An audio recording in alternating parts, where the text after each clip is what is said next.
Assalamualaikum warahmatullahi wabarakatuh. Perkenalkan, nama saya Siska Handayani dengan NIM 2209035000052. Nah, di sini saya akan menjelaskan materi tentang Undang-Undang Dasar Negara Republik Indonesia tahun 1945 sebagai Konstitusi Indonesia.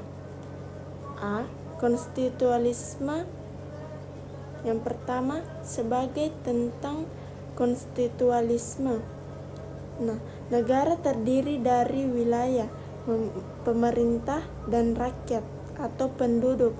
Pemerintah termasuk dalam negara. Pemerintah menetapkan dan melaksanakan tugas untuk mencapai tujuan nasional.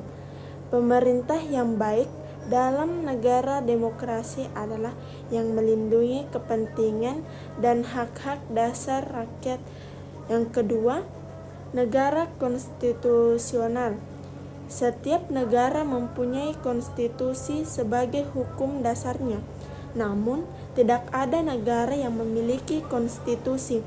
Bahkan tanpa undang-undang dasar, Inggris adalah negara konstitusional.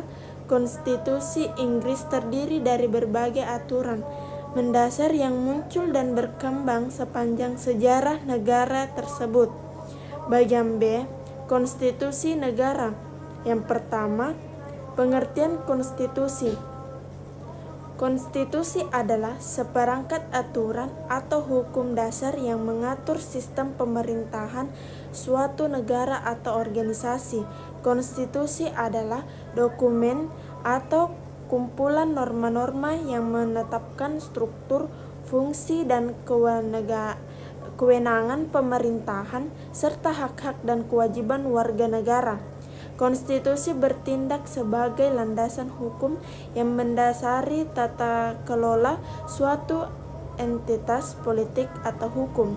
Yang kedua, kedudukan konstitusi.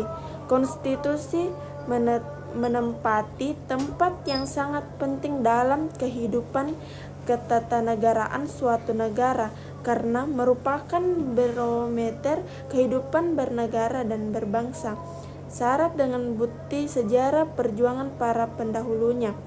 Selain itu, konstitusi menyerap pemikiran mendasar yang dikemukakan oleh para pendiri dan memberikan arahan bagi generasi penerus negara dalam memerintah negara yang dipimpinnya. Yang ketiga, isi, tujuan, dan fungsi konstitusi negara. Permasalahan yang diatur dalam konstitusi negara seringkali mencakup pembagian kekuasaan negara, hubungan antara lembaga negara dan hubungan negara dengan warga negaranya. Aturan-aturan ini tetap bersifat umum dan luas. Ketentuan tersebut selanjutnya akan dijelaskan lebih rinci dalam peraturan perundang-undangan. Ketentuan tersebut selanjutnya akan dijelaskan lebih rinci dalam peraturan undang-undangan. Konstitusi atau hukum dasar mempunyai ketentuan sebagai berikut.